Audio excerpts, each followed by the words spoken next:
Assalamualaikum warahmatullahi wabarakatuh.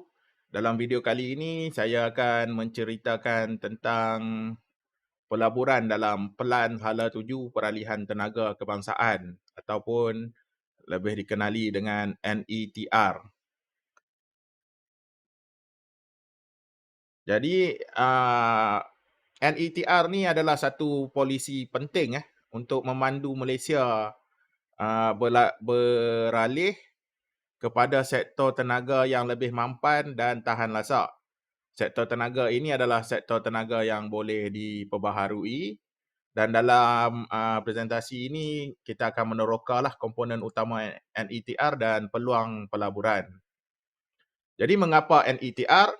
NETR ni adalah satu polisi yang memainkan peranan penting dalam usaha Malaysia untuk mengurangkan jejak karbon dan bergerak ke arah menggunakan sumber tenaga boleh diperbaharui dan mampanlah, dan dia termasuk dalam dasar tenaga negara yang menyasarkan pada tahun 2050 Malaysia ni telah mencapai paras net zero carbon.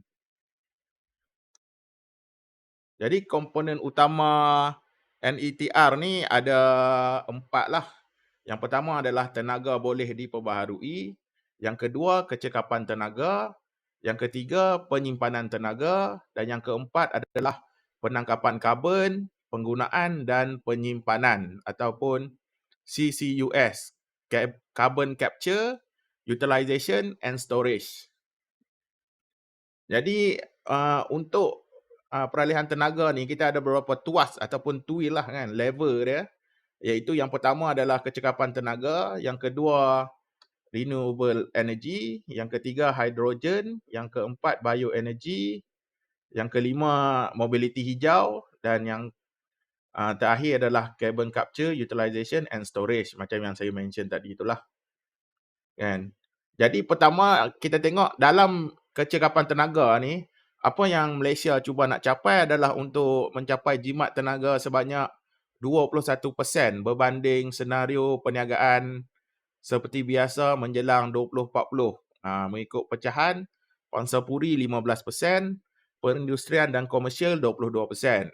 Manakala pada menjelang 2050, kita ingin mencapai jimat tenaga sebanyak 22% berbanding dengan senario perniagaan seperti biasa, mengikut pecahan Pangsa Puri naik ke 20%, manakala perindustrian dan komersial 23%. Dan di bahagian tenaga boleh baru, kita ingin mencapai pengkongsian kapasiti pasang renewable energy sebanyak 70% menjelang 2050. Di mana kita nak kapasiti untuk generate renewable energy ni sampai peringkat 70% lah. So kita akan menggunakan lagi banyak tenaga boleh baru daripada tenaga arang batu ataupun tenaga-tenaga yang dianggap kurang bersih kan. Kita sekarang ni nak fokus kepada tenaga yang bersih lah ataupun tenaga hijau.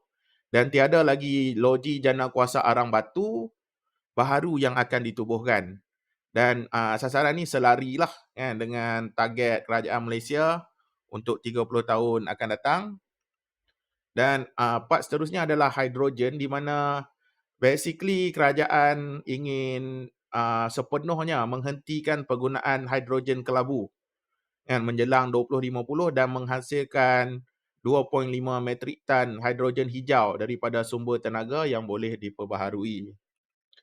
Manakala di bahagian bioenergy, kerajaan Malaysia akan meningkatkan kapasiti kilang biorefinery kepada 3.5 bilion liter menjelang 2050 dan meningkatkan kapasiti penghasilan tenaga biojisim dan biogas kepada 1.4 gigawatt menjelang 2050. Dan di mobility hijau ni, basically pertama dia nak tingkatkan pengangkutan awam ni kepada 60% lah, dan penembusan kenderaan elektrik kepada 80% menjelang tahun 2050. Dan dalam mobility hijau ni dia ada banyak jenis mobility dan untuk setiap mobility yang ada, contohnya macam marine, macam aircraft, ada mention dalam dokumen NETR ni, dan tuan-puan kalau berminat nak tahu lebih lanjut boleh rujuk dokumen NETR ni. Tuan-puan boleh search sahaja di Google, memang akan adalah PDF file yang tuan-puan boleh baca satu persatu. Dan di bahagian penangkapan karbon dan penggunaan dan penyimpanan, kita nak buat Malaysia lah kan, maksud saya kita tu. Kita nak bentuk 3 pusat CCUS menjelang 2030 dengan kapasiti penyimpanan 15 juta metrik tan sepanjang tahun.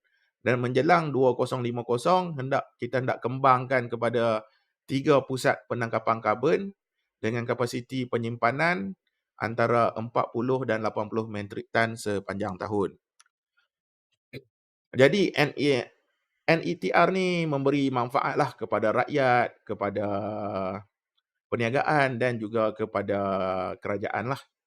Kan? Yang pertama kepada rakyat, dia ada penambahan 310,000 pekerjaan kan, dalam sektor merentasi negara ni lah kan, merentasi Malaysia. So across Malaysia akan ada penambahan pekerjaan sebanyak 310,000. Lepas tu better quality of life. Jadi benda ni bila adanya pertambahan pekerjaan ni, dia akan berlakunya trickle down effect. So dia memberi kepada balance economy outcome kan, yang akan membantu medium and low income household. Lepas tu quality of life, health outcome kan. Sebab bila kita dah pakai tenaga hijau ni, kita ada kurangnya emission of carbon tu. Jadi kita lagi menjadi lebih sihat lah. Dan upskilling support untuk transition kan. Manakala untuk perniagaan, ada peluang pelaburan sebanyak 120 sehingga 180 bilion ringgit Malaysia. Kan? Dan untuk tenaga hijau kan, across energy transaction value kan, merentasi perubahan tenaga, dia punya value chain dia up to 1.2 hingga 1.3 trilion. Manakala untuk government, kita ada peningkatan GDP up to 10 to 50% lah kan. So memang ada manfaat yang orang panggil apa, jelas lah kan, manfaat dia kepada rakyat, perniagaan dan kerajaan. Jadi kita lihat pula ke peluang pelaburan. Sekarang ni kita ada 3 saham lah, iaitu Tenaga, Sime Darby Property dan UEMS. Ketiga-tiga saham ni kalau tuan-puan tengok di penlibatan dalam NETR ni, dia kita letak sebagai flagship. Flagship ni bermaksud ketiga-tiga saham ni menjadi teras utama dalam fasa 1 NETR, di mana Tenaga ni menjadi backbone lah. Dialah yang akan drive polisi NETR ni dan implement. Manakala Sime Property, dia akan dia dapat projek untuk solar roof di Bandar Elmina dan juga Bukit Raja. Manakala UEMS, dia dapat projek 1 something gigawatt of solar photovoltaic farm lah. Kan? Jadi ketiga-tiga saham ni mempunyai potensi pelaburan yang kuat lah. Sebab apa tuan-puan? Sebab pertama sekali adalah especially macam tenaga ni, sebab sektor dia memang tenaga. So kita tahu anything berkenaan tenaga boleh baru, tenaga lama, memang dia dah terlibat. So dia memang pro. So bila adanya inisiatif baru dari kerajaan ni, dia of course mendapat benefit yang banyak lah, sebab sektor dia memang tepat. Manakala untuk Sime Prop dan UEMS ni, dengan dia menyertai NETR ni dan terlibat dengan NETR ni, dia berlakunya perubahan paradigma di mana instead of sektornya hartanah sahaja, dia telah bertukar kepada sektor renewable energy ataupun solar yang mungkin akan menyebabkan perubahan harga kan. Mungkin kalau kita tengok uh, hartanah sektor hartanah sekarang dalam downtrend mungkin tak banyak kan, tapi disebabkan oleh perubahan faktor ini Scienprop dan UMS menjadi syarikat solar, kita tengok harga dia uh, apa mula menaik lah. Okey, jadi tuan-puan, mari kita buat tinjauan terhadap trend untuk setiap saham yang saya highlight tadi. Jadi apa yang tuan-puan tengok sekarang ni adalah chart daily untuk tenaga, dan line hijau ni adalah hari NETR diumumkan. Fasa pertama dia lah diumumkan pada 27 Julai. Jadi kalau tuan-puan tengok selepas pengumuman tu, saham tenaga ni dia sideways sehinggalah pada 9 Ogos, dan tuan-puan nampak ada signal blue dot untuk buy dengan paras stop loss pada RM9.50, entry dia pada RM9.61, dan dia continue naik sampai paras tertinggi RM10.14. Dan sekarang ni kita tengok sejak 22 Ogos dia dalam keadaan correction yang dalam keadaan penurunan. Tapi overall dia masih trend lah kan. Cuma sekarang ni sideways, dan candle terkini ni kita tengok mungkin menunjukkan akan ada berlaku lagi penurunan lah kan. Mari kita tengok longer time frame untuk align kita punya view. So kita tengok weekly. Pada weekly pula kita tengok signal pertama keluar pada 4 minggu lepas di sini kan, dan sekarang ni dia tengah sideways dan harga dia masih tidak memecahkan paras stop loss kita pada RM9.60 kan. Jadi kalau siapa yang beli pada 33 Ogos ni, dia masih boleh hold lah kan. Manakala kalau kita tengok monthly pun bulan lepas adalah first signal Kalau kita tengok sebelum ni tenaga daripada April 2018 memang dalam downtrend. Bulan lepas baru keluar signal. So ni kita panggil sebagai fresh blue dot.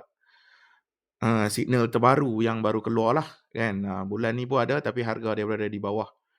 Jadi bila kita tengok long term horizon ni, saham tenaga ni basically a bargain lah, sebab kita dapat harga di bawah RM10 pertamanya kan, dan dia boleh naik sampai ke paras RM15 ni. Mungkin dalam masa 2-3 tahun kan, sebab NETR ni adalah strategi pelaburan yang jangka masa panjang kan. Selagi belum berlaku election ataupun selagi kerajaan Madani masih terletak kan, tidak dijatuhkan, tema NETR ni kita masih boleh ride lah kan. Jadi kalau kita tengok balik kepada daily kan, untuk siapa yang berminat untuk buy on dip, sekarang ni lah paras untuk buy on dip sehingga RM9.66 ni paras terendah. Tapi untuk yang lebih selamat adalah kita biar pembetulan ni berlalu dahulu. Kita tunggu keluar signal seterusnya, baru kita masuk. Saham seterusnya kita tengok Scienprop lah.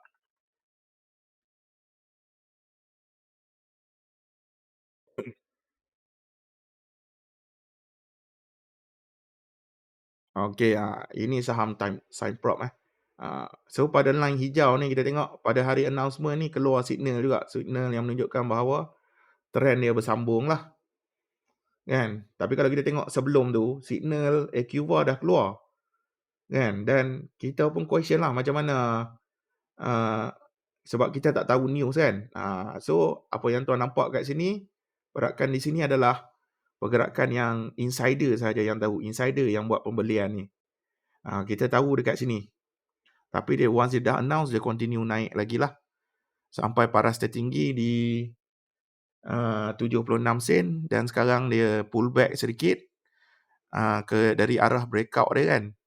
Dan sekarang ni dia berada di paras sokongan. Kita tengok pula weekly dia. Kalau weekly kita tengok dia continue naik dah berapa minggu kan. Dan last week dia break pada paras. Dia break pada Februari 2022. That mean dia break almost 1 year and a half punya ni lah high kan. Dan dia pull back kan. So trend dia masih menaik, tapi sekarang ni correction. Kita tengok pula pada monthly. Kalau kita tengok monthly, bulan lepas baru keluar first signal dia, blue dot di sini. Kan, bulan ni baru sideway. So tuan-puan tengok, tuan-puan, kita baru berada di fasa awal untuk NETR ni. Dan mungkin Signprop ni boleh test balik di sini. RM1.78. Kan? Sebab perubahan business model dia kan, daripada hartanah jadi hartanah plus renewable energy. Kan? Dan kalau kita tengok balik pada daily, waktu sekarang ni 70 sen ni provide a good opportunity untuk kita buy on dip dengan stop loss pada harga 68 atau 67 sen ataupun 66 sen lah kalau nak selamat sikit. Okey, kita tengok pula UEMS.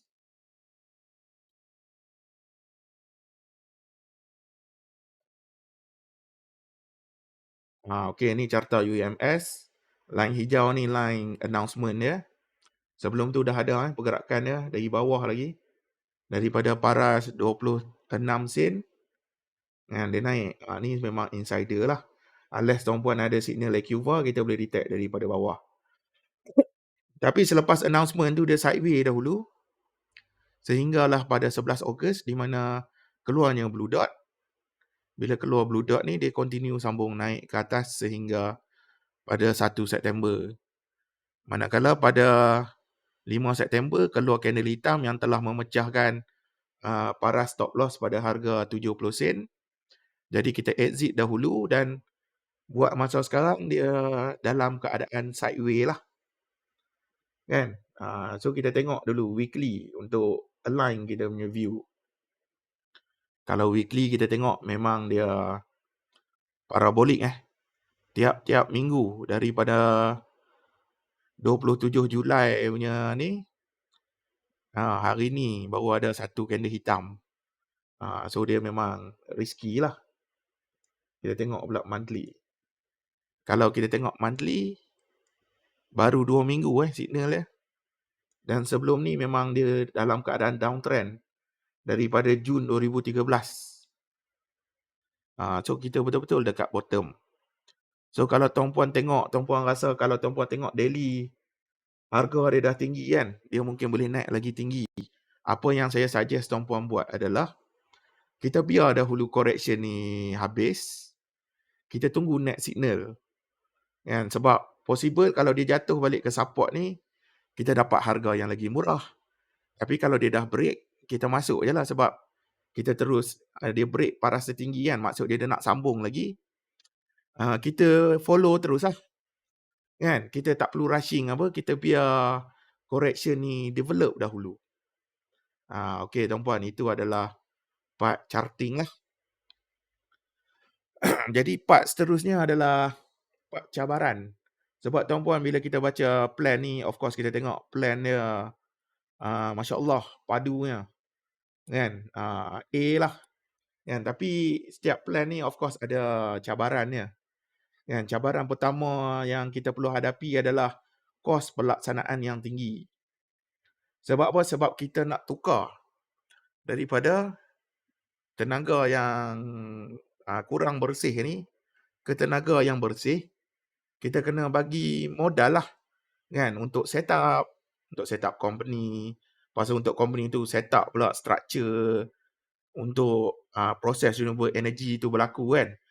Especially kalau macam carbon capture kan, penangkapan karbon ni dengan hydrogen dan bioenergy ni, dia adalah satu sektor yang kalau dalam bahasa orang putih nascent. baru nak mula, macam rebung lagi. So bila dia baru nak mula ni kita kena put in a lot of love lah. A lot of love, a lot of modal kan untuk biar dia jalan. So bila kos tinggi, of course kita ada masalah mencari funding lah. So itu dia punya pain point dia kan. Yang kedua pula adalah kekurangan infrastruktur. Kita lack, kita tak cukup infrastruktur tu. Jadi bila kita nak buat kerja tu, of course dia adalah halangan-halangan dia kan tuan-puan. Jadi kita nak buat tu mungkin slow sikit. Sebab kita kena buat dulu infrastruktur, baru kita boleh guna. Kan? Jadi kerja mungkin sekarang ni kerja-kerja yang kerajaan Malaysia buat is laying the groundwork dahulu. Kan? Bagi dasar tu, bagi base tu, elok dulu, daripada base tu baru dia build up, naik ke atas, dia build up kita punya renewable energy ni naik lah. Kan? So bila nak buat base tu, of course makan masa lah kan. Kita nak, macam kalau kita nak buat bangunan tu kan, kita nak kena korek dululah.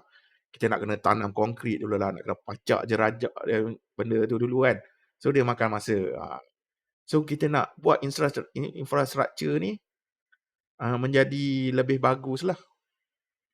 Yang ketiga adalah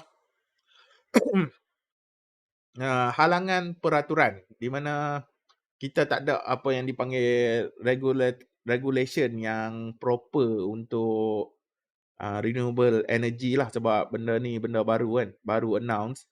Jadi tak ada proper regulation. Jadi syarikat-syarikat yang terlibat ni mungkin dia ada certain soalan tentang dia punya action yang dia ambil kan. Mungkin dia nak buat satu benda, mungkin sebenarnya tak boleh, ataupun grey area kan. Dia tak tahu boleh buat ke tak boleh buat. So benda tu menjadi halangan lah kan. Tugas kerajaan adalah membuat satu regulation yang robust, yang memberi benefit dan tidak menghalang kan, yang tidak menghalang secara indirectly pembangunan sektor renewable energy ni. Dan yang keempat adalah cabaran penawaran dan permintaan. Sebab benda ni benda baru kan, penawaran dan permintaan tu mungkin tidak wujud lagi. Mungkin sekarang ni dia hanyalah senario kan. Mungkin kita nak import ke Singapura berapa banyak, kita nak export dari negara lain berapa banyak kan. Tapi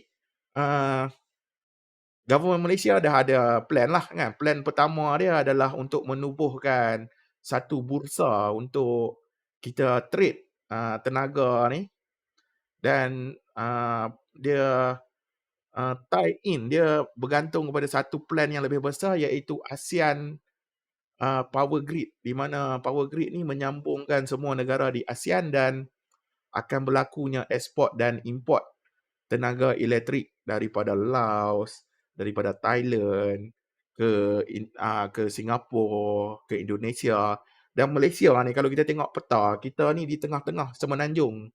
Betul tak? So kita ada potensi untuk menjadi hub untuk benda ni. Dan seterusnya cabaran kita adalah hard teknologi. Sebab teknologi, mungkin benda yang kita nak buat tu, teknologi dia tak wujud lagi dalam dunia ni. Ataupun teknologi tu tak sampai lagi kat kita kan. Dia menjadi halangan lah. Kan? Tapi halangan ni adalah satu peluang untuk syarikat-syarikat membuat inovasi. Dan syarikat yang berjaya membuat inovasi akan mendapat laba yang banyak daripada sektor ni. Dan mungkin suatu hari syarikat ni akan listing ke bursa ke, dan mungkin kita boleh melabur lah. Dan yang seterusnya adalah persepsi dan penerimaan awam. Oleh sebab benda ni baru, mungkin orang awam dia tak faham lagi kan. Macam mana tenaga boleh baru ni memberi kesan kepada dia. Macam contoh dia nak pasang solar. Kesan pertama yang dia nampak adalah beban. Mahal nak pasang tu, betul tak? Lepas tu, efek dia pula bukan sekarang. Dia kena jana elektrik dulu. Lepas tu dia kena fikir pula macam mana nak jual benda ni, macam mana nak sewa benda ni kan. So benda tu mungkin makan masa. Tapi government pun ada buat jawatan kuasa lah untuk memberi penerangan. Dan tugas dia pun untuk address lah isu-isu yang orang awam tak tahu dan educate dia orang untuk tahu lebih lanjutlah tentang ni dan menerima tenaga boleh baru ni sebagai suatu yang bagus dalam kehidupan kita lah. Dan yang terakhir adalah peraturan antarabangsa. Kita terikat dengan peraturan antarabangsa. Salah satu peraturan antarabangsa yang kita terikat adalah Paris Climate Agreement. Sebab dari situlah bermulanya target 2050 ni sebab ia berlaku disebabkan oleh krisis perubahan iklim dan kita boleh tengok pun dekat Malaysia pun cuaca dia ekstrim disebabkan oleh perubahan iklim lah. Jadi dengan menggunakan tenaga boleh baru ni mungkin kita boleh kurangkan kita punya emission dan mengurangkan kerosakan yang kita buat di muka bumi. Kan kita maintain muka bumi ni as it is, tapi kita guna renewable energy untuk membantu hidup kita tanpa membuat kerosakan yang teruk pada dunia lah. Kan? Jadi kesimpulannya tuan-puan, untuk melabur dalam syarikat yang seiring dengan NETR ni, kan, ia memberi kita kelebihan strategik lah. Kan? Sebab NETR ni menjadi catalyst pemangkin perubahan baru. Tuan Rafizi mention ia adalah satu perubahan pemikiran, model pemikiran daripada kita fokus kepada tenaga yang kurang bersih kepada tenaga yang bersih, kan? Dan benda ni kita nampak macam memang kerajaan Madani nak push betul-betul lah kan. So bila dia orang push ni kan, supported by company-company ni, so secara directly dia akan affected the price of the share lah kan, harga saham tu dapat kenaikan kan bila dia terlibat dengan NETR apa semua kan. Dan kita boleh mengambil peluang untuk melabur dalam saham-saham macam ni lah. Jadi apa yang saya cerita ni basically saya nak bagi sikit disclaimer lah kan, penafian. Maklumat yang saya sedia ni adalah untuk tuan-puan guna sebagai salah satu maklumat lah kan dalam proses tuan-puan membuat due diligence. Sebab tuan-puan sebagai pelabur, tuan-puan kena buat due diligence kan, tuan-puan kena baca research paper, kena tanya profesional, mungkin remiser tuan-puan ataupun orang yang berlesen lah kan, sebelum membuat keputusan menjual dan membeli. Tuan-puan kena fikir masak-masak dahulu, macam mana strategi tuan-puan kan, in case benda ni tak jadi kan, in case benda ni sebab bila kita cerita benda yang bagus lah, tapi kita pun kena cover risiko kita bila kita melabur. Jadi tuan-puan make sure buat due diligence dengan betul-betul, baru buat keputusan nak melabur ke tak. Apa yang saya provide ni adalah orang panggil apa? Tema terkini di Bursa Malaysia. Kan, insya-Allah pada masa akan datang bila wujudnya tema-tema baru, saya akan terangkan lagi lah kan. Jadi untuk pembaca yang untuk pendengar lah kan, yang mendengar dan yang melihat video ni, nak tahu lebih lanjut tentang saham-saham berkaitan NETR, boleh hubungi saya, Firdaus Majid ataupun Altia Kuan untuk maklumat terperinci dan maklumat kemas kini. Sebab NETR ni baru nak mula kan, baru fasa kedua. Nanti datang fasa ketiga, fasa keempat. Mungkin akan ada saham baru, syarikat baru yang terlibat. Dan kita akan keep on updating list-list saham terkini yang terlibat. Dan apabila wujudnya signal, kita akan update lah kan untuk tuan-puan monitor, letak dalam watchlist. Jadi setakat itu saja dahulu video saya kan. Jika ada apa-apa, tuan-puan boleh hubungi saya, dan kalau nak tahu lebih lanjut, hubungilah saya kan, dan kita jumpa di video akan datang.